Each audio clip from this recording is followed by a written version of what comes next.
accept and embrace your mistakes. That's what you got to do. You got to own up to every single one of your mistakes. You got to embrace it and make it better. If you don't, you'll just shrug it off and do exactly what you said people are doing. It's like, no, it's the ink. It's the ink's fault. It's always the ink's fault. No, it's not. It's your fault. Squeegee Ink Podcast Season 2. This podcast is sponsored by Blind Maggot, Magna Colours, M&R, Target Transfers, and Adobe Creative Suite. My name's Chris Moulds. My company's AshCo Design. We specialize in 3D prints. We do all sorts of screen printing. The only thing we haven't tried yet is water-based. I see you guys do a lot of water-based. My big thing with water-based and what I'm trying to find with silicone as well is I take care of my children during the day, and then I do all my computer work, graphics, invoicing, everything that deals with the customer in the back end of the print shop. I do during the day. At 7 o'clock at night when they go to bed, I go down to the shop and I work till about 3-4 o'clock in the morning. Go to bed for a couple hours, wake up and do it all over again. So a lot of times water-based, I can't get away from my press. So if there's something going on with the kids or something like that, and I walk away, I could come back to possible locked in screens, stuff like that. So I'm just staying away from it until I actually can put my full undivided attention into it. Silicone runs the same way. Like I get pulled away from something, I come back and it starts getting gummy on me, and it's just like, oh man, scrape it out, start again. Yeah. And it's really, it's a kick in the ass with silicone, pardon my language, but like the worst part is high density screens. You put so much time, so much effort into making a perfect screen in the coating process.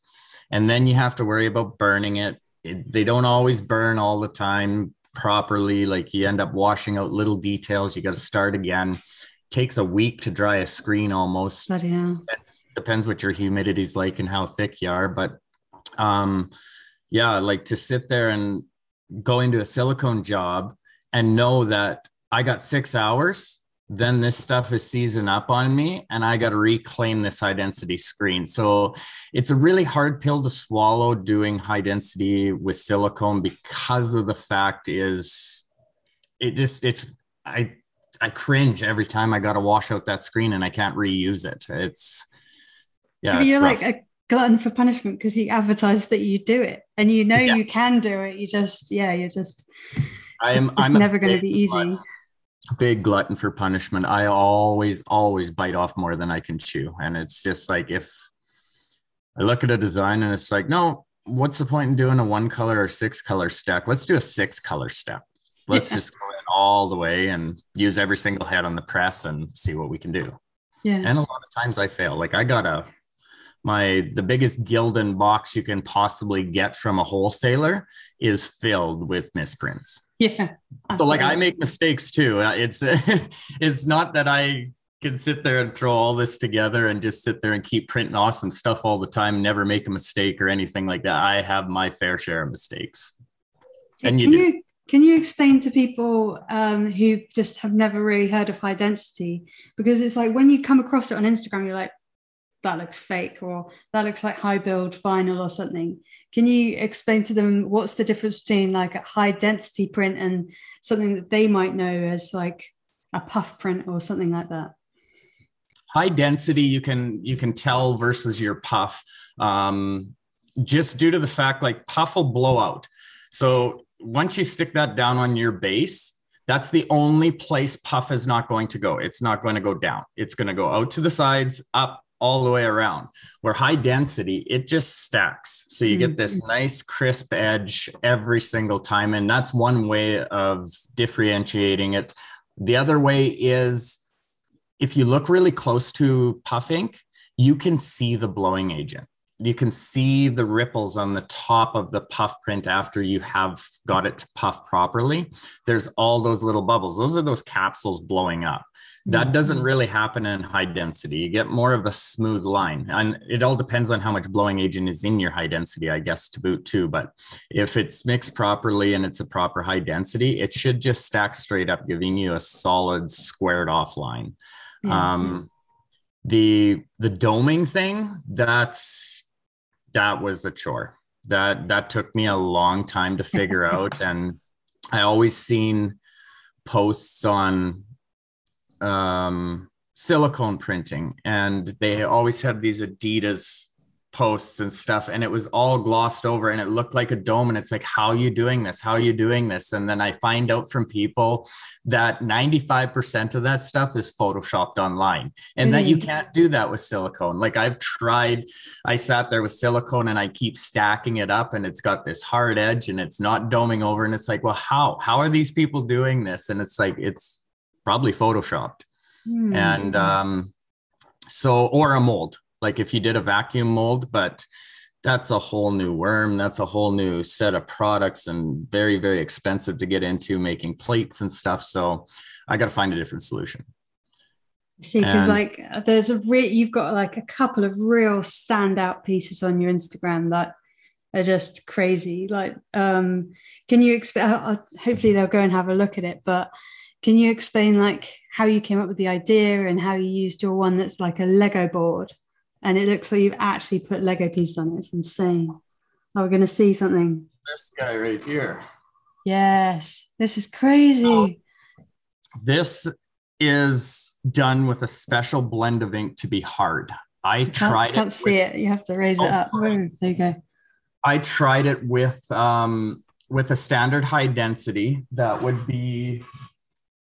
Can you see how shiny this is in the video? Yeah, I can see a light bit of gloss and then on it. You see how muted and matted out this one is? This is regular high density, so it's got a lot of blowing agent in it, where this one doesn't have a ton of blowing agent in it, but it also dries really hard. It sounds like a rock, and it's almost kind of like the plastic of the Lego. What I found out is the more my kids played with the regular high density and sticking pieces on and off, the knobs started to come off because they were just too soft on my first run. So the second run, we figured this out, and we made this blend of ink to stand up to the pieces bending on it. And however a kid sits there and just mishandles stuff, it would stand up to the kids doing that. The roughest part of this, like it is, when you look at it, it's a pretty simple print. It's one color, but it's 3 screens involved. Chris. This, for the crazy work I've done in high density, this is probably one of my most simple prints, but most hardest prints to complete. And what I mean by hard is the most difficult part was making the stencil, getting these dots 100% perfect the way Lego was. Like my first one, I could get them to go across here, but I couldn't get them to go up and down. And it was just, there was just too much, just a little bit, like a hairline of the piece I needed to move over because it was just touching too much of the other block. But after I figured that out, it's absolutely crazy how this print stands up. And it's kind of funny that we're talking about this one right now, because I just got an order. I can't do Lego, obviously. My company will get a lawsuit from Lego if I do Lego, but it doesn't stop me from creating this print with the studs and just not having Lego on the top of it. Like if I put another thing on there, like if we call it T-bricks or something along those lines, it could be a product that I can sell. And which I'm like, there's some customers that have reached out to me, and I'm going to be printing this plate, but bigger, about 9 inches wide and whatever it works out to be tall, in the next couple of weeks here. And people want it for Christmas. They want it for their kids for Christmas. And it's just like, I printed this to stick in a binder for samples. So I could just sit there and have a book, show everybody my prints and everything like that whenever they ask and they're trying to get an idea of what to do. Because this is a whole new world for some people. Like everybody that calls me, it's like, okay, so what would you like? Would you like a standard print, or would you like our Liz series styles prints? And they're like, well, what's the Liz series? Well, 3D printing. Well, how would that look? Can we get samples of that? Like, this is not a thing you get a sample of. No. It costs too much. It's one of those things that either you grip onto it tight and you go for it, or just back down. One of the two. I bet those phone conversations are interesting with your customers. You're like, you either have to believe in me and let me do my art, or go to the guy down the road. Let me do what I do. That's pretty much it. Yeah. Just got to have some faith in me, and I guarantee you I'll get you a good product. Like, if all else fails, go look at my Instagram page. Like, you can see the type of work we do, and our work is really good. It took a while to figure out the curing system on all of this stuff too. Like this guy, for example, I bit this one off way more than I could chew. That's the crazy one. It's got like loads of little lines all through it, hasn't it? Yeah, and it's stacked like super high. This is about 6 or 7 nickels, Canadian nickels high. And then it's got all the lines in here, like these guys right here. I can't believe it's still holding on. And I printed this guy back in February. I had so many people coming out. Good luck with that. Have fun one way through the wash, and it's going to be broken and blah, blah, this and all that stuff. And nobody really had faith in it. And it's like, why would you wear it? And it's like, to be honest with you, I've been wearing these 3D prints and everybody thinks they're super heavy. I don't even notice it. I notice it when I put it on put my shirt on, because just the thickness of it rubbing over top of your head. After that, I don't even pay attention to it anymore during the day. The only time I just sit there and run with it, I'll pick at it every once in a while because I like to do that. It's going to be one of those things, but it's just a raised shirt is a raised shirt. I've washed this hoodie, I'd have to say, a good 15, 16 times. And it being my first print, it did fail, but it did not come off. This is the only issue that I've got right here. It cracked in the J right in the very center. And to be honest with you, if I didn't bend it over and try and crease it myself and punish it, I don't think it would have actually happened. Because this was not something that happened in the wash. It was about after half a dozen times I washed it, I started sitting there pulling on it and seeing, and it's just like, no, this thing's holding up. Go through a couple more washes in hot water and stuff like that after I wore it, and rubbed some things on it, like carrying boxes and rubbing things on it, and ran it through a couple more times. And then I bent it over like this, and that's when it let go. And I was just like, oh, okay. So I just got to keep an eye on that. But other than that, I haven't had any of my other ones do that. What I've started to do is add more of a stretch type ink into my blends. And it seems to hold up a lot more. It's a lot stronger. But other than that, everything's going good. It's the one tip I can give if anybody wants to try high density out, low and slow through your dryer. You do not want to hammer it with heat. If you have to send it through 6 times to cure it, then send it through 6 times to cure it. One of the worst things you can do is just sit there and crank your heat up to get through all those layers and run it through too fast. You need that dwell. Too much heat for high density is bad. You'll cook your top layer before it even starts curing your bottom layers, and then stuff blisters. You'll have bubbles form and they will pop, and it'll just destroy your print. Like, I've seen it all. I've pushed it to the limits and tried to break it. Like, I've got, I think, 10 months under my belt just in high density. And it's 10 months since you've been doing high density. 10 months. Wow. That's bloody brilliant. I started at the beginning of this year. Cool. 2018, we started out AshCo Design. We started with wooden signs, and I bought all the tools I needed for the garage. We'd make our own wooden signs, just buy the lumber raw right from Home Depot or a lumber yard. and we'd make them, sand them down, stain them, paint them, add texture to them. And then we'd sit there and we'd go and screen over the designs on the top, sand them down again and rough them up, and then clear coat them. And the work that was involved to just make the actual product. Yeah. It was very, very time consuming. And the space, like when you're working out of your house, the space, like my wife had to park outside and she got mad at me in the middle of the winter because it's absolutely freezing. She had to get into a cold car because I've got my whole entire garage floor covered with wooden signs drying stain, and running a heater in a garage when it's minus 30 out here in Saskatchewan. So you sit there and you look at your power bill at the end of the month and it's like, wow, that costs a lot of money to heat that garage. And it's like, we got to change something. So my wife made a suggestion about, why don't we, like, we got the screens, we're doing the designs. Why don't we take the wood out of it? Let's not build the product we're printing on. Let's just order shirts wholesale. Let's do that. Let's find other mediums. And we know how to print on stuff. We'll just print on other things that somebody else has created and taken the time to do themselves, because we don't have that time. And that was one of the best decisions we made, is switching over into the garment industry and stuff like that. Yeah.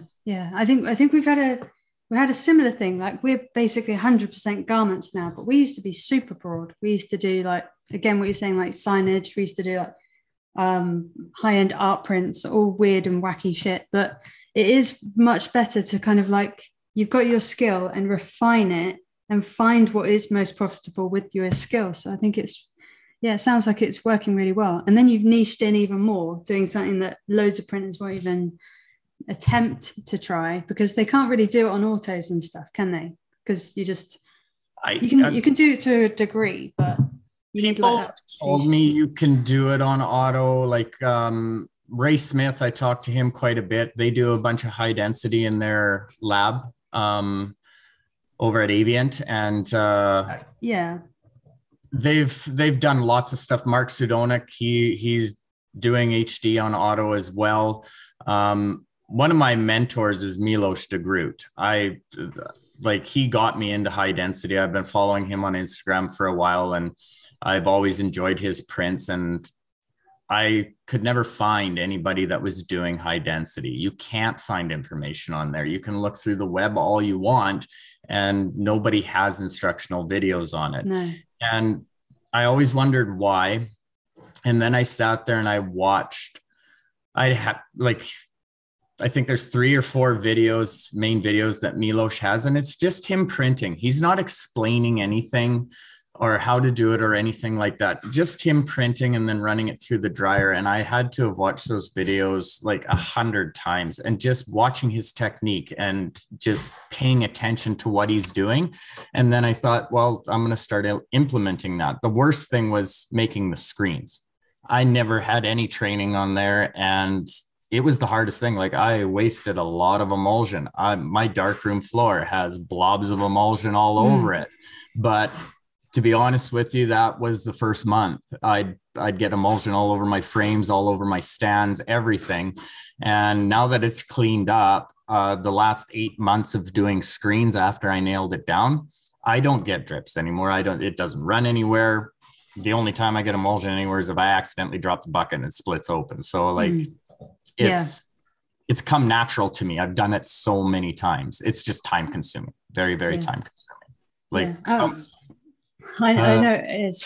Can I ask you a question about that emulsion thing? Because I have drips of emulsion on my floor from that. And I found that I can get density and like thickness on the stencil over time. But what I was told to do, or what I'm doing, is I'm coating and then I'm leaving it to dry, and then I'm going back and coating it again, and then leaving it to dry, maybe do a couple more coats, and I'm turning, but I'm still getting sagging in the emulsion. And it's only apparent when you wash it out, because like some of the design is nice and thick, and then it gets thin and then thick again. Yeah. What kind is that, just how it is? Where are you coating? Are you coating on the print side, or are you coating on the well side? I do the first coat on the well side, and then I'm just trying to build up the thickness on the print side. Okay. That way, I've seen people do that before. Have you ever seen any videos on YouTube from Cam from the Print Life? Yeah. He had one and he did his HD screens like that as well. His method never ever worked for me. I don't use this method. But he taped on some cardboard strips down the side.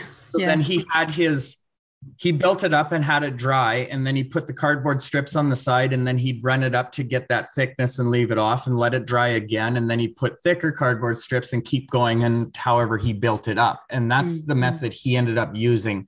That might be something that you want to try, because the one thing that I can see being a problem is when you look at your screen that's high density, you see all your emulsion on the top like this, and then it rolls down and there's quite a substantial edge there. So from frame to emulsion, you're sitting there like a level like this, and there's a little bit of a bump happening there.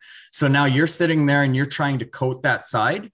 Your edges of your scoop coater that are plastic, they're running on the screen, where the metal rail's running on the emulsion that's built up. So by you pushing down there, you're creating that thing to dip down in the center. So your plastic can ride on the side of your screen, and then that drops that guy down. And that's probably where you're getting it thicker in the inside and thinner on the outside. Right. What you want to do is you want to opposite way. One on the print side, and then flip it around and start pushing the emulsion through from the well side. But you can't let it dry. You just want it to skim. So you ever watch emulsion dry in front of a fan before? Yeah. How it's shiny and it looks wet. And then all of a sudden you can start seeing a matte finish get over top of it. And it creates this gummy skim, almost like Elmer's glue back in the day when you were playing with it in kindergarten. You could see that layer of skim, or pudding skin. That's a good analogy for it. When it gets that like pudding skin type of thing on the top, that's when you want to come back to it and push it again. Because if you don't let that skim happen, there's going to be nothing to hold the weight of that emulsion, especially when you're going thick. Cool.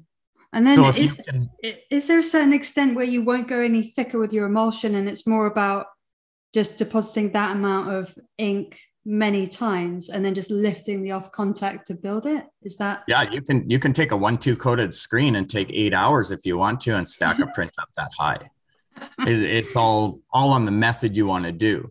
To be honest with you, if I were to sit there and start this whole process over again, my suggestion would be just do it with normal screens. Get the feeling running through a normal coated screen and just take the time, have the patience and put the time in and just stack up a normal screen. Yes, it's going to take long. Yes, you are definitely not going to get any height really out of it, but you will build it up and you will see the process that it takes, the technique that it takes. You push too much pressure on, your ink blows out. It's horrible. I've sat there and stacked ink for 4 hours and then accidentally just put a little bit too much pressure. Shirt comes off, goes in the garbage, and I just sit there and chew on the 4 hours I just wasted on that one particular design. And it really sucks when you're only doing one of them. When you don't have 6 of them on the palette, you spend 4 hours sitting there stacking something up, and then it sits there and blows out right at the end. Oh, just your heart sinks. It's hard. But it looks so good on Instagram. But Chris, how do you go about? I don't take pictures of the crap one, like the ones that blow out, stuff like that. They go in my box, and then I do have other ones. But there's been times where I'll sit there and I'll do prints up for Discovery Lancer to showcase some prints for them, because they're my ink supplier, my everything supplier. I buy all my equipment. It would be Lancer Group International where you are. Discovery Lancer is Lancer Group International. It's only in Canada as Discovery. So that's all they're known as here. But they also do, like Lancer Group International, they do the inks, and that's pretty much it. Where Discovery Lancer sells equipment, they sell heat transfer vinyl, inks, screens, you name it. They've got a twill. for hockey jerseys. They'll do die cut numbers and nameplates for me. So I don't even have to worry about that when people want to come and get hockey jerseys. It's like, no, I'm not screen printing a number system. I'm not screen printing 150 names. I'll just call Lancer and they'll put the names on patches and I'll just stick them on the back of the jerseys. So yeah, it works out well. You will screen print the logos. Are you finding like the logo? Yeah. Are you finding your client base is kind of like high-end sports teams, or like is it very broad, your customers, or how are they? It's pretty broad. I've still got, I'd have to say I've got more people still wanting a standard print. That's the go-to, just standard plastisol print. Don't do very many single color prints, which I'm happy about. I'm glad I'm not sitting there hucking out single color prints day to day because it'd just be so boring all the time. I'm glad I get to throw color in a lot and experiment with a bunch of different inks. And I really like it when the customer actually lets me, like, they go, "You're the designer, I'm leaving it in your hands." And it's like, excellent. Yeah. You get a good product. So. Was that amplifier one with the glow in the dark, was that just like self-initiated, or was that instructed by a customer? Or? That was self-initiated to go old school. I wanted to get into, remember the old Techniques amplifiers from back in the day? That's what inspired it. Hands down, that's what inspired it. And it was this design right here with the yellow. And then I went the modern way because all the amplifiers now are going the magenta, blue, and purple. But after I completed this first two color, well, this is pretty much a 2-color high density. There is a chrome that I made here with a reflective ink and just as the hook, but the blue and the white are all high density. This was my first stack I've ever done. And after I completed this, I was so happy with it and I wasn't humbled yet. So then, I decided that I'd just bite off more than I can chew and do a 6-color, which is this one. Because there's 3 color. There is a yellow, green, and red that is a translucent. So the color of the fabric shines through and it makes it look muted. And that is with a clear base. And then the top colors are the opaque with blowing agent in there. So it's opaque and it looks like the light is on. And then they've also got glow and fluorescent ink in them. So you throw a black light or UV light to it, it lights up and looks just like an amplifier. My issue is everything so close together. So if you look at how close all these dots are, take, for example, imagine sitting there and trying to build a high stack of yellow right that close to a high stack of green. It was the most impossible thing I have ever had to try and figure out. Do you just have to like keep rotating and just go green, yellow, just keep alternating the colors so they all stack at the same definitely height? You have to do that, but there's a technique you need to do also with your screen as well. And I didn't know anything about it until, like, I tape my exposure calculator. I've got a 21-step exposure calculator. I got a few of them. Hands down, best tool in my entire shop because it just always tells me.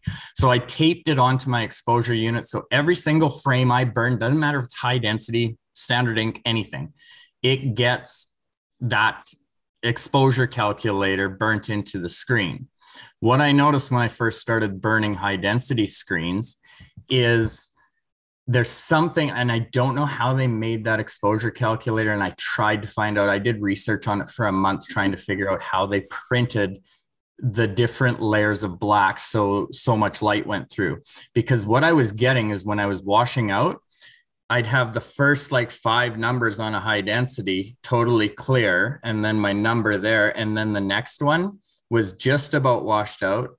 And then the next one was a little thicker. Next one was a little thicker, all the way up to the 7. And it was like you could sit there and zoom in and it was little stairs stepping down. And it's like, how the heck did I create those stairs? And it's not just the layers of going through. So it's not just the layers of emulsion. No, No, it's the way it went through. It's on how much strength of LED, and it could be something to do with LED light too, because my exposure unit's LED. When I first started doing this, I talked to Kevin Coates with Chromaline, and I can't remember the other gentleman's name there. And he was telling me that I'm going to have issues with LED light exposing high density screens. I got to go longer maybe, but I've never tried a metal halide to see if it's any better. I'd like to one day and see what the difference would be, but right now it's working fine. Everything works great. It's just those steps that I noticed I was trying to figure that out, because if I can create an indent for the previous print to lay into, that's going to give me a tight seal with the gasket down to lay my other ink down. And that's what I needed to figure out in order to get these colors touching. And if you can't figure that out, you're never going to have a high density touch another high density color. I've tried it. It's physically impossible. You just get blowout, smudging, mess. That's really interesting. So what you're trying to say is that you're trying to simulate what the exposure calculator is doing, and you're just noticing it. But if you could emulate that on an actual exposure, then you could get them all touching and get like a little step happening in the emulsion. That's really interesting. And I think it's something like, I got to talk to somebody at SATI, because that's the one that I do have, that I have taped down. So I want to talk to them and see what they can tell me. But I have a feeling it's something to do with photo, like photo exposure, something along those lines, because the way that exposure calculator works, the most like it, something to do with film, the old school film back in the day that you went and put in your camera. It's very, very similar material and everything. And I have a feeling if I look into the photography world or film world there, that I can find something out about it. Yeah. And it'd be nice to get a hold of that stuff. I think they're probably using an image setter instead of like an inkjet printer. So it's more like when you're printing out things like exposure calculators that are just going to get used and used and used, they have to be the most solid, robust, almost waterproof, but not waterproof. But, you know, that's really interesting. I hope you figure it out. Well, not Windex proof anyway. I wrecked a couple. I were spraying Windex on my exposure unit to sit there and wipe off before I go and burn. And like, you get any of that Windex on that exposure calculator, it eats that black stuff right off of there. I couldn't believe it. And I was just like, well, that one's junk, tape another one on. So I always got spares now just in case. Yeah. It sounds like you got like, it sounds like you've got a lab instead of a studio because of how many things you experiment with. Can I ask about, can I ask about how you would go about pricing something like a high density that you're not even sure how to do yet? Like, how are you charging for that? I have no idea how you'd figure it out. First off, you got to sit there and make sure that you know the cost of all your things, for one thing. That, like Marshall Atkinson, he got me into thinking that mind frame. You buy your emulsion by the quart, by the gallon, whatever it may be. You need to track that emulsion. The sooner you do it, the better you're going to be in the long run. So take that quart, open it up. How many screens? All of them the same.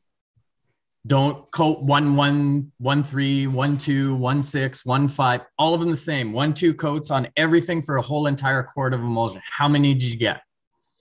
Once you figure that out, that's how much your cost is for your emulsion. So every time your screens, you can sit there and divide those screen numbers, but by that emulsion. Same thing with the ink. If you need to, go through less than a quart to get your numbers quicker. But grab a quart. How much time does that run? How many shirts can you print on, like single color white print? How many shirts can you print with a solid quart of white ink? Divide that number. That's what it's costing you to print that white ink. And then you run all those in and add them up, add the garment cost on there, and put your time in there. And always know what you're worth. People do not know what they're worth, and they want to undercut themselves so many times. And that's where you're going to end up going out of business. That's where you're going to close shop. Mm-hmm. Don't worry about Easy Tees down the street over here sitting there selling 100 shirts for $300. They're not selling 100 shirts for $300. It's a spoof ad to get everybody else in the door. A majority of the sales are going to be $500 to $1,000 by the time they get the customer through. Don't pay attention to that stuff. It's going to hurt you in the long run. Just know what you're worth. Put your time in. Make sure your equipment and all of your chemicals, anything you use to make that product for that customer, is accounted for and paid for. Mm-hmm. And then put your time in it and go from there. The thing with screens is, like, a lot of people don't do screen fees because it scares customers away. I know. Roll it in or something. I've never been sure how they figured that out. I always run screen fees. My customers, they don't get to see the screen fees. It's just like when you go to a shop and fix your car, you do an oil change, you look at the receipt at the end of the day and it says shop supplies, $15. What shop supplies? Have you ever asked the mechanic that question after you paid for it? No, you didn't. So why are you asking me what screen fees are when you're picking up your shirts? It's the same thing as shop supplies. Take it, add it in. So if a customer sits there and runs 50 shirts, $30 for one single color screen fee in the film, take that 30, divide it by 50 and add that price onto the end of the garment. Your screen fees are covered. You're not losing money anymore. Your customer, he looks at it and it's like, this is how much it's costing for a print. I don't have a shop fees. I don't have any of this stuff going on. So it kind of makes them happy in the end. And you're happy because you're getting paid and nobody's losing money. You don't have to close up, right? Yeah. But when it comes to high density, you're sitting there stacking ink up. So your standard $30 screen just became a $60 screen because you got to cover that emulsion. The emulsion is crazy expensive, isn't it? Like, it's not something you can do with standard emulsion, as far as I know. I've always seen it as high build. And then in the UK, we've got something called stone base. I don't know if you've got that too. So it's like a different base for the plastisol ink. Stone base for plastisol ink? Yeah, is that exactly what that is? Yeah. That's what this is, yeah. It's the only thing, it's the only ink on the market that's hard enough. Oh, I see. Okay, cool. It's the same thing that's good. That's what this gray on the back of this beast mode is too. That's stone slate as well, but a little bit of black pigment in there to make it darker. They've got their slate looks silver, and I'm from Canada and we don't have silver slate. It's like almost black. It's like asphalt almost. So yeah, it's stone ink's great. Heavy, very, very heavy. Definitely recommend a fleece or, like, say, a thicker 100% cotton tee, something a little heavier, because then it wears easier. Those deluxe blends, like 65-35 poly cotton, I'd go with a blowing agent high density on those because you get a lot lighter ink versus a stone ink. You're not going to be comfortable with it. You got to have your wits about you when you're putting it down on stuff, and you got to make people wear it too. And a lot of people already are on the fence about, hey, that's going to be a heavy print. I'm not going to wear that. Like, why would anybody wear that? And it's like, you'd be surprised. It's like you sit there and you go out and grab a hockey jersey, and what do you got on the front of it? You got your favorite team's logo. It's an embroidered crest that does not bend. It does not flow. It's like a big piece of cardboard on the front of your jersey. And you're fine wearing that. So now you get a high density 3D build. Well, this bends, this flows. It's not a piece of cardboard. I can crumple it up and it lays back down flat. Well, why wouldn't you like that more than that? And I explain it to him, and it's like, it's not what you think it is. Try one on. Try a shirt on, see what you think. I guarantee you within 1 minute, you're not even going to notice that print on the front anymore unless you're rubbing your arms across it, because that's about the only thing, because there's dimension, right? Yeah. I think it's funny, isn't it? It's because, like, lots of printers are fighting to get the ink so you can't feel it at all, and it's almost like water-based. And then I feel like water-based ink is fighting to be more like plastisol so that it stays open in the mesh and all this kind of stuff. And then you're just out there going, guys, I'm going to build this up. Freaking, how many nickels did you say? How many quarts? So you're just like on your own. Can I ask, did you say, was it Mad Specials you were referring to earlier? Mad Specials, Milos de Groot, yeah. Yeah. I was just checking that his was the thing. Because again, Mad Specials is the only one that I've seen like years ago, for years, who's done that and like actually brought it into a business thing like you have. And yeah, it's just like, it's confusing as to how you're making it, you're carving it out as like a niche. Yeah, I just wonder why more printers aren't doing it. Is it just because you have to experiment and invest the time and they're not up for doing it? I think one of the main things is time, like patience and time, and put in the time, because it took me, by the time I got, it took me a long time to figure out the screens. And without the screens, there's your screen printer. If you don't have that perfect screen, you ain't getting a print. Once you get the screen all dialed in too, then you're opening up a whole can of worms with the technique on printing. It's kind of the same as just standard printing, plastisol, water-based, whatever. But your flood techniques and angles that you run, your pressures that you run, like there's a lot of times where you got to be super light on your pressure, but know enough that you're hitting the right pressure to clear that screen. Because you don't clear the screen, now all of a sudden you got dimples, you've got blisters, you've got everything. You might as well throw that build you were working on over into the trash bin and then start another one, right? And if you keep doing that, it gets expensive. So I'd say, but the time and the money. Also, the lack of resources, like you did say, there isn't like a really great website with loads of tutorials and stuff. Do you think you'd ever be the person to make that, or? Maybe one day. Right now, I've had so many people asking me about tutorials and stuff like that. I don't have the time. Finding the time is my big thing. I used to do, before I started into the screen printing area, I've been graphic digital media designer is what I went to school for after I broke my back on the rigs and had to get out of labor work. Wow. So workers' comp retrained me, and graphic digital media design is what I went for. And right out of school, I jumped into the Adobe Premiere and After Effects, and I was doing motion graphics and stuff like that. And I really, really enjoyed it. But I know what it takes to edit a video. If you want to throw anything special in there, like After Effects or something like that, double your time. And then after you're done, if you don't have the money to buy whatever the heck that Mac Studio Pro 64 gigabytes of RAM with the best graphics card in the market and SD RAM chips and all of that stuff, then you may as well hit play and walk away for half a day and let it render out. It's just time consuming. Every single step you make in a video editing is time consuming and shooting it. And not to mention the amount of time it would take while printing to shoot and record, that adds on to it as well.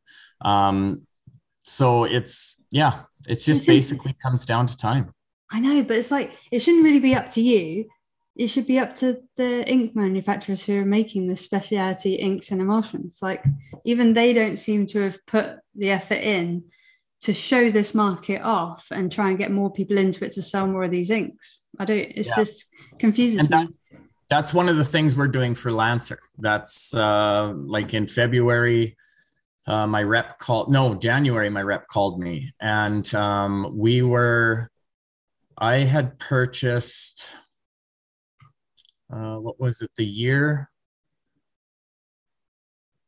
2020, I started playing with glow in the dark, and I really like glow in the dark. And my whole thing was like, why? Like, everybody has a shirt that looks good in the daylight and stuff, but then you get into the dark and you don't see your shirt. Most people look like they're wearing a blank shirt. If there's white colored ink on it, that's the only part that stands out. All the dark colors, they sit there and blend into the darkness, and then the shirt doesn't look the greatest. And it's just like, why can't a shirt look good in the daylight and nighttime too? Right. And that was one of the things that I got into the fluorescent and glow in the dark, so I could sit there and add that niche into what was going on. And then my rep called me in January of this year and said, yeah, you guys have purchased the most specialty ink in Canada from Lancer. So we were wondering if you wanted to try and get into this other stuff. And if you want to do that, and you can print swatches for our binders and stuff, so we can showcase this and get more people involved in the silicone world and in the high density world and all the specialty inks, the puffs and stuff like that. And I said, absolutely, man, I'd love to do that. And I think I had, pretty much all your standard bucket colors. Like, I don't run a Pantone mixing system or anything. I've been in the industry for a while. I used to make plates for a printing company on a laser machine, and we'd cut the negative on a rubber plate, and they'd go on the cylindrical rollers, and we'd print on seed bags for farmers, and they'd put all their crops in these seed bags, lentils and whatever, and ship them across seas. And we just did all the logos on there, and that got me interested in that. But I was their main ink mixer, so I'd sit there and I'd mix up ink on the Pantone system there, and I got pretty good at mixing the ink with the Pantone system that I can just sit there and eyeball colors now. And it's just like, well, the Lego green right there, that's what that is. Just keep adding it in and stirring it. The one thing that took me for a loop with Plastisol was, you don't necessarily have the same color in your bucket that's going to be on the same, it's not going to be the same color on the shirt coming out at the end of that dryer. It always changes no matter what. And that's the one hurdle I had to get over, is knowing how much that tone's going to change on me and if it's going to affect anything. I have yet to throw a Plastisol ink through my dryer and come out the same color at the end of the dryer as it did on the screen, and that's wet in the screen well. But yeah, once I figured that out and realized that was the problem that was happening, I just adjusted to it and just kept moving forward. Just like overcompensating, knowing that it's going to dull, or? Yeah.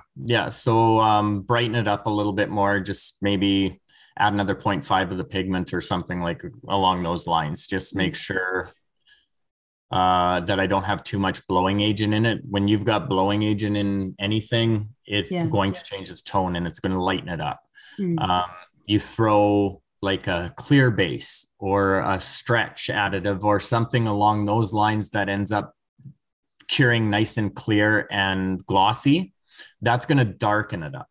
So that's going to set your tone in a different way in the darker end of the spectrum. So if I see that it's pretty close to it, I will throw either dark or light, throw a blowing agent in, throw a stretch agent in, and usually that has fixed my problem. Yeah. That kind of makes sense to me though, because like with puff inks, you're expanding the surface area of the ink, so it makes sense that that's going to become a lighter version of itself. I understand that. And have you seen it where people are trying to make their Plastisol inks a bit more like matted down, and they just add like maybe like a couple of % of like puff additive just to matte it out? And have you heard of that? I've done that before. I tried puff additive to matte it down. I honestly wouldn't recommend it because there's quite a bit of blowing agent into puff. What I've learned is suede base. That has about anywhere from a quarter to half the amount of puff or blowing agent that a puff would have in it, depending on manufacturer, I guess. But it doesn't blow up as much, but it blows up enough to give you that matte finish at the end. Yeah. I think, yeah, exactly. So you did mention Avian, and that's who basically Magna Colours is who I went to visit recently, and they're now owned by Avian. And they're the ones who are doing like high build on an auto. But I thought, like, I don't know many actual auto shops that do high build or high density. But so they were using water-based inks for all these demos. But I had this fear in my head when I went there that the ink is just going to dry in the screen really quickly like it had done on me before. But they're putting so much additives and, you know, they're putting so many other things in the chemistry now that the ink isn't drying in like I feared. They might be using a retarder or something along those lines, so it doesn't. Yeah. Me, myself, like when I sit there and I blend stuff together, you got to be really careful when you're blending stuff together. I've had problems where everything looked great underneath the flash and stuff. You send it through the dryer and it looks like bubble wrap on the other end. Everything started blistering, and it's just a chemical reaction with the heat and so much ink. Like you got too much pigment in there. Pigment will never cure. You can run the whole bucket of pigment through the dryer. It will never cure. So if you put too much pigment into any of your inks, it's going to have a hard time curing. You'll get bubbling, you'll get blistering and stuff like that. It's just, this is all the stuff I've learned by doing this. And I strongly recommend, like, anybody that wants to get into high density, take the time and do this, because you can't buy that experience. You can't get that knowledge anywhere else. Like, you getting bit in the hand, you should learn your lesson. Most people do. But unless you get bit, like, you're never going to know. You got to have it happen to you so you can actually see it happening in front of your eyes. And then you can kind of like troubleshoot it and figure out a solution for it. Yeah. And that's one of the funnest things that I enjoy so much. Like, having a mechanic background for 15 years, I spent most of my younger years troubleshooting and figuring out how to fix problems. And that's the one thing that I enjoy about the high density and stuff like that, is there's so many variables. Like, if you make a mistake, it'll wreck the whole entire thing. And it's, like I said before, it sucks when you sit there and spend so much time and then all of a sudden your print's destroyed and you got to start again. But the learning you get from making that mistake is, you can't get anywhere else. It's no. But I think you have to be a certain type of personality to get into screen printing, and then especially in the high density, because like a lot of people will take like a white ink and then they'll have a bad time with it, and then they'll say this is a crap white ink. It's like, no, it's definitely. I honestly see it all the time, and then they're like, oh no, I need to use another one, and then they're constantly finding flaws in their like inks or stuff like that. But it's always the process. It's always them, and they're always just finding flaws in everyone else. So you have to be a personality who takes responsibility, works back, and just like is meticulous about your processes and seeing where the fault happened. I think accept and embrace your mistakes. That's what you got to do. You got to own up to every single one of your mistakes. You got to embrace it and make it better. Yeah. If you don't, you'll just shrug it off and do exactly what you said people are doing. It's like, no, it's the ink. It's the ink's fault. It's always the ink's fault. No, it's not. It's your fault. Yeah. It's your fault. I think, Chris, you should be like a meme that we just record that bit. Like, it's not the ink, it's your fault. It's your fault. It's you. Just have that on loop for when everyone bitches about their inks. It's so, right. Yeah. The only ink that I've ever bitched about is like the hobby ink, and they just don't load it with enough pigment. So people are like, Speedball. Yeah. Oh, yeah. Sometimes. Yeah. Some of those. And you're like, that is the ink sometimes. I don't know. Don't want to completely. I was really eager to get going when we first started screen printing. I was very eager to get going. I just could not wait to get that ink in that screen and start printing. Well, however, my ink was in a truck getting shipped to me. Michael's, however, they've got some screen printing. Look at this. Let's see this stuff. Speedball, eh? Let's buy that whole kit. Get all 6 colors. Let's go home and get some ink in this screen and get going. Get home, open the ink, look inside of it, take a toothpick and give it a little stir. Look at my screen, put the lid back on the ink, throw all that ink I just bought in the garbage and go, I'll just wait for my ink to show up. Yeah. That was about it. Yeah. So I don't know how most print with that. Maybe I might have to give it a go again, buy another thing from Michael's. Like, you get what you pay for. $2 for a little thing of ink.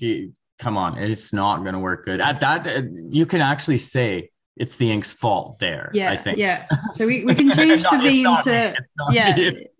If your ink's shit, it's you, unless it's from a hobby craft stop. Sure, stop. Yeah, it's a different thing. Like I've got so many people asking me how to do high density ink, and the last 6 months, it's my message boards go crazy. Like I'll go to bed and I'll post on something, and I'll go to bed at 2:00 in the morning, and I'll wake up and like there's hundreds of messages in there, and it's like, how do you print this? What are you using to print this? How are you doing this? And like it's come down to the point where anybody and their dog is asking. So it's first thing I do is I click on the name. I go over to their profile. I start seeing little drip dots on their screens. I see on a standard coated screen, mind you, not a high density. Yeah, I thought you were going to say that, because if you can't hurt someone for having a drip on a high density, because it can be difficult. But the fibrillation on a single color white print with all the fibers sticking up, and they're posting that, and they're like, out the door, great print, blah blah blah. And it's like, no, you can't even figure out the basics. I'm not even wasting my time, because there's no point. And unless you have the basics down in screen printing and know how to screen print to begin with, my suggestion to you, run away from specialty inks as fast as you can. Because you need to know the basics before you start playing with that stuff. Yeah, they're not for everyone. Not for everyone, no. But some people are told you can do anything. It's like, no, they can't. They've been printing for 5 years and they've still putting out shit. Well, sitting there running. I seen a question on one of the Facebook groups the other day. Just got this new metallic ink, this metallic shimmer ink. I'm trying to sit there and run this through a 230 mesh, and I'm not getting any glitter particle down. And I'm just like, my God, are you kidding me? 110, 110. Like you can't run glitter particle through a freaking 230 mesh. You get like, but they're looking at it, and it's like, okay, so I'm printing clear and the glitter's on this side. What's happening? It's like, yeah. If you can't figure it out, but like, yeah, unless it was a really difficult thing, I don't think I'd post it on Facebook. Like, yeah, how'd you get as far as you did if you can't figure that out? Like, I don't understand how you're still in business. Like, it's absolutely crazy. Yeah, boggles my mind sometimes. Some of the stuff on other times, I have seen you do comments, and someone's asking you, and you're like, yeah, I did it once on this side, 26 times on this side. This is the exact emulsion I'm using. It's not like you're hiding the information. You're telling them, but it's just like you kind of know in the back of your head that they're never going to go to the effort to get anywhere near what you've achieved anyway. So no, how about the information? I've put the time in. That's the thing when I've talked to my ink rep a lot of the times too. And the reason that they don't sell a bunch of high density ink and stuff like that is they'll sell a quart to someone. They'll take the quart. Half hour later, they'll get a phone call. This high density ink is crap. It doesn't work. Like I can't get a build out of it. And it's like, what do you think that because it's called high density ink, you're going to do one stroke and you're going to have a print this thick by the end of it? No, it doesn't work like that. You got to build it up. You have to have a proper stencil. You have to have all of this stuff in line before you can even start playing with it. Yeah. And then you got to take the time in while you're doing it too. Yeah. There is one technique which I just want to like ask you outright on how you do it, because I understand layering up the things and that like relates to the emulsion deposit and all that. But I've seen you deposit ink in like this undulating kind of almost liquid effect on the top. Like, how do you stylize that? Is that to do with like suction on the bottom of the screen, or like, is it? Is that the one that was puckered up? Yeah, it kind of like, it looks stacked. And then on the top, I'm pretty sure it kind of looks like, I don't know, like sand dunes or something. It's really abstract on the top surface. This beast mode one, maybe. I think, yeah, maybe. Yeah. It's all like suctioned up somehow. Like, yeah, so that's That's heavy flooding. Don't clear, don't shear your ink off. You just sit there and you put it down. Pretend like, you know how you lift your screen up and you flood it, and then you put it down and you stroke. Put the thing down and flood it, and then lift it back up. Let's see what happens. It must be a bit like each one's slightly different then, because exactly, not one's the same. And that's what's really cool about a technique like that, is you can do things like that. Then it's a one-off. It's nobody's going to have the same type of one. The thing I can suggest is, like, don't be scared. That's the one thing that I took from Milos that I will never ever forget. Try it. Don't be scared. Try it. Yeah. You get a screen, for example, like one of my first screens that I did, the whole entire thing looked like bubble wrap on my high density screen, but it wasn't. What I was trying to do was I was trying to coat a T30, or no, it would be a 30 mesh on my end. You guys are in T over there. What would that be? 12T or 10T or something? 15. It's maybe 15, something like that. I've got one of those, 30, 30 mesh for us. It's what I run Crystalina through. Oh, I see. Because you've got, okay. With the 0.4 particle. 0.4 flake particle versus the metallic shimmers that have the 0.08 particle. You got to run it through a 30 or 40 mesh screen. That guy, if you've ever coated one normally, it's not easy. The emulsion rushes through. You can easily get too much on there. You pretty much got to treat one of those the same way I treat the high densities, where you coat it and let it skim up, and then you go back and you give it another one just to make sure it's done. But the whole thing on the print side looked like bubble wrap. I had all these dimples and dots, and it was actually really cool because it kept the pattern. It just looked like almost like this thing, but not going to the spikes. Yeah, well, that's what you were trying to get before. Okay. So it's like, just to come down in the morning. It wasn't like that when I put it in my drying rack.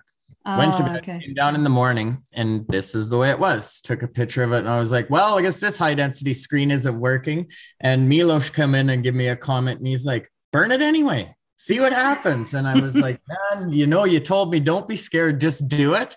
Yeah, you got a point there. Just go over there and do it. See what happens. It didn't burn very well, but the effect of it was pretty cool. Yeah. And if I could have got a full burn out of there, I wonder what would have happened. Like, most likely the print wouldn't have turned out, but I would have put ink in there and tried it. I imagine it would have ended up blowing out where all the dots didn't seal the gasket down, but that could create a cool effect too on a certain word or whatever you were doing at the time, right? Big block letters might work. Exactly. Something along these lines. So if you hadn't made that mistake, then you can't emulate that weird effect that you got with that. So like, how do you document all this stuff? Are you meticulously writing down all the processes? Or I've got this little book, but then I've got all these sticky notes. That's really funny. Sticky notes everywhere. Like, Don't do it. It's not for everyone. That's all over the house. Like I got a pad, sticky note pad down in my dark room, one beside the press, one on the ink shelf, one on my cutting board, one up in my bedroom beside my bed. So when I wake up at 4 o'clock in the morning, I can wake up and write an idea down to go back to sleep. And one out in the garage where I smoke, and they're everywhere. They're everywhere. Cause I just never know when an idea is going to come up. And then I've got something there to write it down, or I've got them there to write my instructions down. Usually when I go with blends of ink and stuff like that, I'll just write out everything on the top of the can. And then on the side of the can, I'll write what the ink is. So whether it be HD black or HD foam ink or something along those lines, right? Yeah. So, but yeah, other than that, sticky notes are my best friend. No, that's awesome. So it's just like, yeah, it's just a lot of hard work, graft and experimenting. But it's also something that I've found really helped us in the studio is taking a bit, like we have Friday afternoons where we don't do any work for other people and we just do stuff we want to do.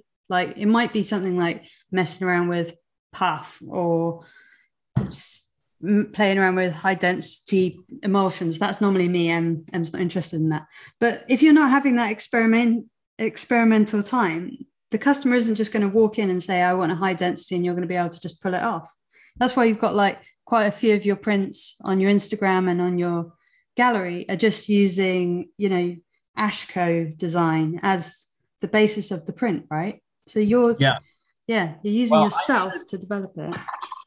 I needed a shop shirt. Just got so many things here. This, hands down, to this day, was the hardest 3D print I've done yet. The back one is like I've got on the back this. I didn't realize how big that was in real life. On Instagram, it looks really small. It's pretty thick. But this, like to create this right here, doming over, well, I kept a hard edge on this one. That was the hardest thing I've ever had to do. And it turned out absolutely amazing. Where's that one? Yeah, like this one doesn't have, I did a t-shirt on this guy, but I don't know if you can see that. Just there the ridges. See that thin one? Kind of. I think I've seen it on the photos, but I can't quite see it. It's about as thick as a hair on my head, and I can't stacked it up. It is the most. Like I sit here and I'll just sit there on the couch and I'll hold this print and I'll fold it over like this just so I can look at that one thin line. And it's like I still don't understand how you wouldn't attempt that, would you? You'd be like, hell no, that's not going to high density, and then it does. Never. And a lot of the things that I've been finding out as well is your fine detail, like on how fine you can go with high density screens. If you want some really fine high density work, don't go with a thick stencil. You're in it for the long run. Sorry to tell you. Get a thin stencil and stack it up for 4 hours. It's just too difficult to do, because a lot of the times my biggest thing is finding the burning. Like you do a normal screen, you're washing out on 7. You know, if you hit a 7, you're perfect every single time. High density is not that way. There's no exposure calculator for it. You sit there and you make sure your stencils are black, as black can be, that no light goes through them, put them down, set the timer for double shoot, and shoot for the moon. Yeah. Cross your fingers and hopefully it washes out. Yeah. It's pretty like what normal people do is like cooking a turkey once a year. And then there's the people who are going to overheat it and just burn the outside. And then they'll still have raw turkey in the middle. But what you're saying is just, you got to slow it down. You've got to cook that turkey all the way through and just let the heat and the time do the work. Nobody ever takes in the time. And that's another thing too, a lot of people, why they don't want to get into this. Every screen printer that I've ever talked to in my life, which has been hundreds lately on the social groups and stuff like that, is time. They want something that they can kick out the door 100 at a second. Boom, boom, boom, boom, boom, and just keep moving and moving and moving. Well, you're dealing with high density. You're working with a specialty print. You're trying to create something that nobody else is ever going to recreate.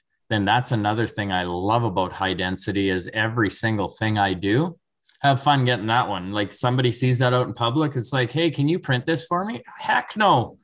Go call the guy that has name tags on the back of the shirt. Go phone them. They're going to be able to do it for you. And I know that that's the case because 98% of the printers out in the world, somebody walks in and says, hey, can you print this? They're going to say no. How the heck was that printed to begin with? Yeah, but you can always sign the side of your ink. So high. Well, I do that. That's so cool.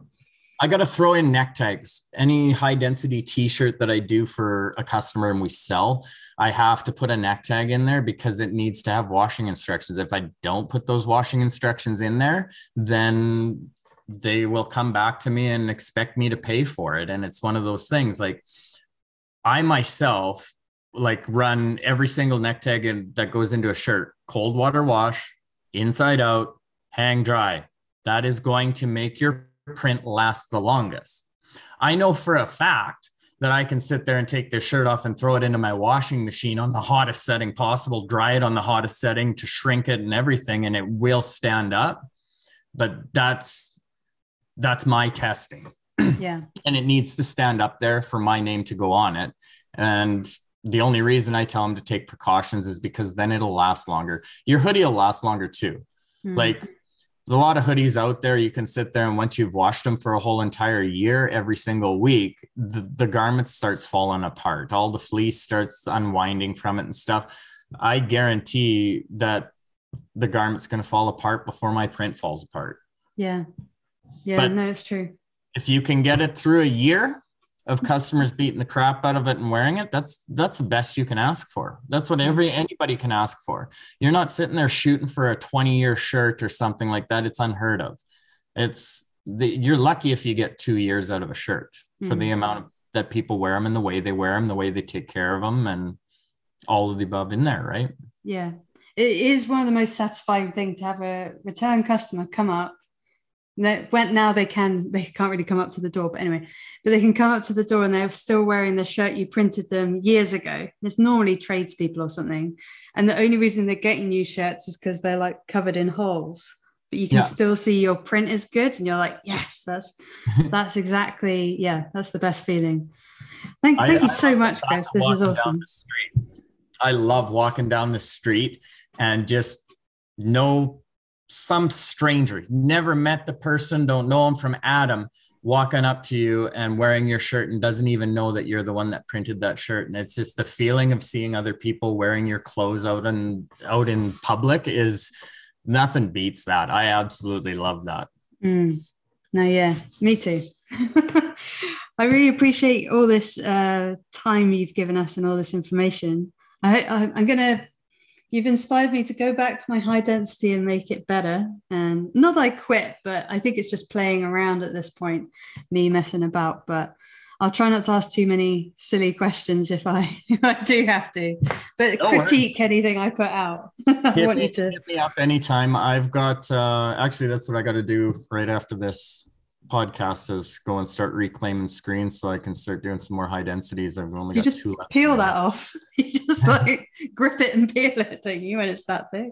Yeah, pretty much. Like, what to reclaim, I spray the back of my screen. I don't even worry about spraying the front. It's too thick. It'd take forever for stripper to even go through it. What you need is just get enough stripper on the back of that screen to let it go from the mesh. Once it lets go from the mesh, you can take the pressure washer and it'll peel all off in one sheet. And you can stick it to the wall if you really like the graphic enough. I took, we were doing silicone on our AshCo Liz, the center hexagon with the E in this one. And I did a big one and printed it up and tried it. That was the first time I tried out silicone high density. And when I went and washed the screen out, that octagon blew off the back of the screen into the sink perfectly fine. And I was like, hey, that almost like looks like a high density print. And I went over and I just stuck it while it was still wet to my cabinet. Now it's welded on there. I can't even pick it off. That's really funny. It's raised out. It looks like a graphic that somebody printed me up, or like one of those 3D stickers or something, and I stuck it on a cabinet. And all it is chroma blue emulsion. That's really funny. Yeah, it's a whole new area, and it's very exciting, and you can just do some really, really cool stuff with it if you've got an imagination, I suppose. Yeah. You need the imagination, and it's good if you do your own separating. I've got digitizers and separators constantly bothering me, along with every other screen printer in the industry. That's what we get. That's what we get the most calls of. And I just laugh. It's like, man, I could send you a graphic and you'd send it back wrong. And I'd send it back and you'd do it a dozen times and you'd send it back wrong. There's no way you're going to separate this for the way I want it. And it's just because if you can't see, or well, not really see in 3D, but because nobody can really deal with that on a computer screen. But if you can imagine what this graphic while you're designing it would look like 3D on there, that's what you need. Yeah. That's exactly what you need when you're designing it. But at the end of the day, anybody comes up and looks at that and it's, what the heck is that? It's just a flat blob of colors all over the place. Like what, it doesn't make any sense whatsoever.